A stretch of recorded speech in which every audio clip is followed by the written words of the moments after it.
नमस्कार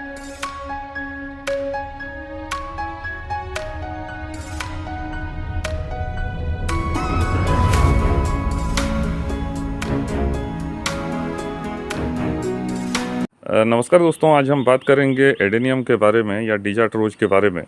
अभी देखिए बहुत सारा एडेनियम में फूल आ गया है और सब में ग्रोथ आ गया है दोस्तों।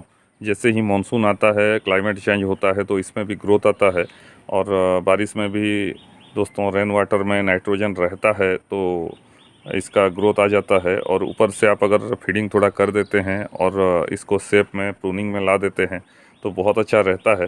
तो आज इस वीडियो में हम जानेंगे एडेनियम का देखभाल और उसमें क्या फर्टिलाइज़र देना चाहिए और उसको कैसे केयर लेना चाहिए दोस्तों रेनी सीजन में, इसके बारे में। तो आइए देरी ना करते हुए वीडियो को शुरू करते हैं। पहला बात है दोस्तों, एडेनियम को ज़्यादा पानी पसंद नहीं है और ड्रेनेज होल अगर आपका ठीक नहीं रहेगा तो प्रॉब्लम करता है। और ये मीडिया भी इसका खास रहना चाहिए। जो नॉर्मल मिट्टी है उसमें आप लगा देंगे तो रूट रॉट होने का चांस रहता है। और हफ्ते में एक बार आप फंगिसाइड का स्प्रे ज़रूर कीजिएगा पौधों पे और रूट पे भी। तो रूट पे पानी में घोल के आप 2-2 ढक्कन दे सकते हैं। अच्छा वाला फंगिसाइड आप लीजिएगा, जैसे रिडोमिल गोल्ड और आपका साफ बाविस्टीन, ये सब ऑल्टरनेट करके आपको देना होता है। दोस्तों तेज धूप आ रहा था तो एडेनियम का भी कोडेक्स चलता है। यहाँ पे देखिए येलो येलो स्पॉट सब आता है, लेकिन अभी डेंजर टाइम चला गया है और अभी बारिश का महीना आ गया है, मानसून टाइम आ गया है। तो देखिए ग्रोथ बहुत बढ़िया आ गया है। मैं फर्टिलाइज़र इसमें डाला था NPK 19-19-19, 1 लीटर पानी में 1 चम्मच दे के घोल के उसको डाला था। और इसको अगर आप रिपोर्ट नहीं किए हैं तो अभी रिपोर्ट करने का बहुत बढ़िया टाइम है दोस्तों। अभी देखिए इसका पोटिंग मीडिया क्या लेना चाहिए। मोटा बालू जो आता है कंस्ट्रक्शन सैंड, वो लीजिए और कोको चिप्स लीजिए, वर्मी कंपोस्ट, बोन मील और नीम खली, ये सब अगर आप मिला के बनाते हैं तो बहुत बढ़िया रहता है। अगर सुपर फॉस्फेट चाहे तो 1 चम्मच ऐड कर सकते हैं। तो इसका ग्रोथ अगर बना रहता है दोस्तों तो बर्ड से भी ये भरा रहता है और डिजीज फ्री वाला प्लांट है। और देखिए फूल बहुत सुंदर सुंदर फूल सब आ रहा है।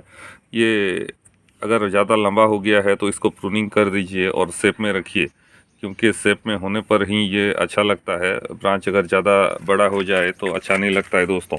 यहाँ पे देख सकते हैं गुलाब जैसा पूरा ही आपको फूल दिखेगा। और देखिए मल्टी पेटल सब है। इसका सिंगल पेटल ज़्यादा फूल देता है मल्टी पेटल के मुकाबले, लेकिन मल्टी पेटल गुलाब जैसा ही दिखेगा आपको। बाई कलर फूल है देखिए, और बहुत सुंदर सुंदर फूल देता है ये। और बंचेस में इसका फूल आता है। और देखिए ये कुछ कुछ बर्ड भी गिर जाते हैं। अगर आपका पानी ज़्यादा होता है या फिर पोटास कम हो जाता है तो ये गिरता है दोस्तों। तो NPK 19-19-19 दीजिए और NPK 0050 भी आता है, उसे भी आप दे सकते हैं। यहाँ पे देख सकते हैं एक बटरफ्लाई है और ये सब दोस्तों यहाँ पे अंडा दे देते हैं तो कैटरपिलर सब लगते हैं बारिश के महीने में खासकर। तो आपको महीने में 2 बार स्प्रे करना होता है। इमिडाक्लोरोपिड एक बार, और एक बार दोस्तों आप स्प्रे कर सकते हैं सुपर D क्लोरोपाइरिपस साइपरमेथ्रिन। यहाँ पे देखिए और एक सुंदर वैरायटी आपका वाइट में, और एज सब इसका पिंक आता है दोस्तों। ये कार्नेशन वैरायटी बोलते हैं इसको। देखिए कंस्ट्रक्शन का काम चल रहा है छत के ऊपर, तो एक साइड में इसको कर लिया हूँ और पास पास रख दिया हूँ, नहीं तो थोड़ा स्पेस दे के रखने पर बहुत अच्छा रहता है। और आप अच्छे से एक्सेस भी कर सकते हैं। इनको फर्टिलाइज़र देने में भी आसानी होता है। लेकिन अभी देखिए ऐसे कॉम्पैक्ट करके रख दिया हूँ इनको, और कुछ दिनों में इनको अच्छे से सजा दूंगा दोस्तों। पानी अगर आपका ज़्यादा होता है तो नुकसान होता है, नहीं तो ये कुछ नहीं होता है दोस्तों। पानी कम होगा बारिश के महीने में तो कुछ नहीं होगा इसको, क्योंकि पानी ये स्टोर करके रखता है। यहाँ पे देखिए ये सड़ने लगा था, तो जब आपको ब्लैक जैसा या येलो जैसा दिखे तो उसको तुरंत आप काट के हटाइए।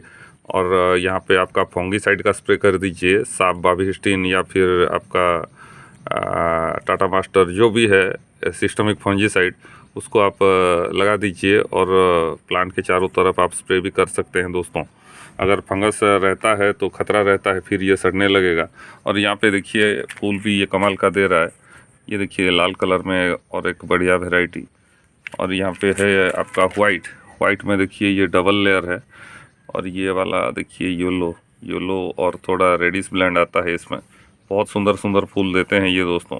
येलो अच्छा लगता है दोस्तों एडेनियम में। येलो में देखिए आपका रेड स्ट्राइप सब है और ये भी मल्टीपेटल है, खोलने में बहुत टाइम लगाता है और बहुत दिन तक इसका फूल लास्टिंग जाता है।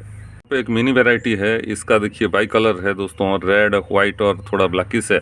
इसका फूल भी मुझे बहुत अच्छा लगता है, इसको मैं बहुत जगह ग्राफ्ट किया हूँ क्योंकि ये मैं 2-3 प्लांट रखना चाहता हूँ।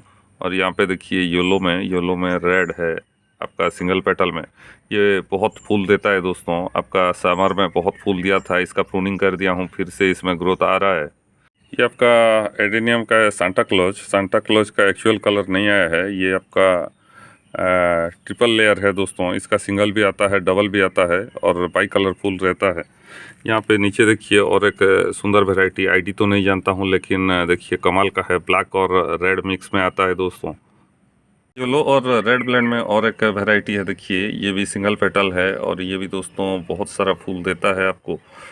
मल्टी पेटल के मुकाबले सिंगल पेटल सब अच्छा करते हैं, इसीलिए दोनों लगाना चाहिए। एक बाई कलर फूल दिखाऊंगा सिंगल में, देखिए आपका बहुत बड़ा फूल है, हाथ देख सकते हैं मेरा, और ये फूल का साइज़ देखिए आपका वाइट रेड ये स्ट्राइप में आता है और देखने में बहुत बढ़िया लगता है दोस्तों।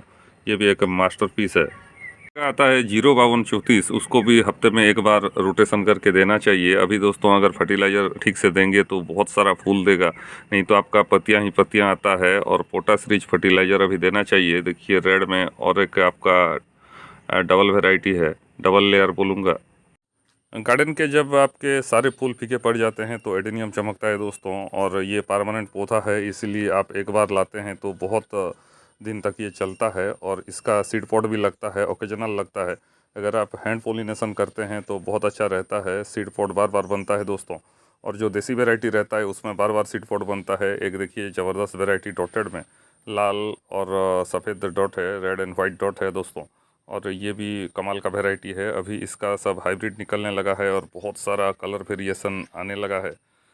यहाँ पे देख सकते हैं और एक वैरायटी, ये दोस्तों बहुत कमाल का फूल दिया है बाई कलर में। ये आपका क्रीम और मैरून मिक्स है और ये बहुत बड़ा साइज में फूल देता है। अभी ये शुरुआत है, आगे मैं नेक्स्ट वीक आपको दिखाऊंगा। इसका बहुत सारा बड़ बना हुआ है अभी। एडेनियम का और एक बात मैं बताऊंगा, अभी अगर आप ब्रांच को काट रहे हैं या प्रूनिंग कर रहे हैं तो वहाँ पे फंगिसाइड ज़रूर लगाइएगा, क्योंकि डायरेक्ट रेन वाटर में ब्रांच भी रॉट होता है दोस्तों, रूट भी रॉट होता है। और जो फूल दोस्तों सूख जाए उसको आपको हटा देना है, क्योंकि वो पत्ते में चिपक जाता है और ब्रांच भी सड़ने का खतरा रहता है। तो देखिए अभी बहुत सारा ये फूल देगा आपको, बस इसमें आप पोटास रिच फर्टिलाइज़र डालते रहिए। तो इसमें क्या होगा दोस्तों, बड़ भी आ जाएगा और फूल भी बहुत सारा आएगा। और ये देखिए फूल बहुत प्यारा प्यारा फूल देगा आपको। यहाँ पे देख सकते हैं आपका नया नया ग्रोथ आ रहा है, और नया ग्रोथ यानी कि बड़ दोस्तों।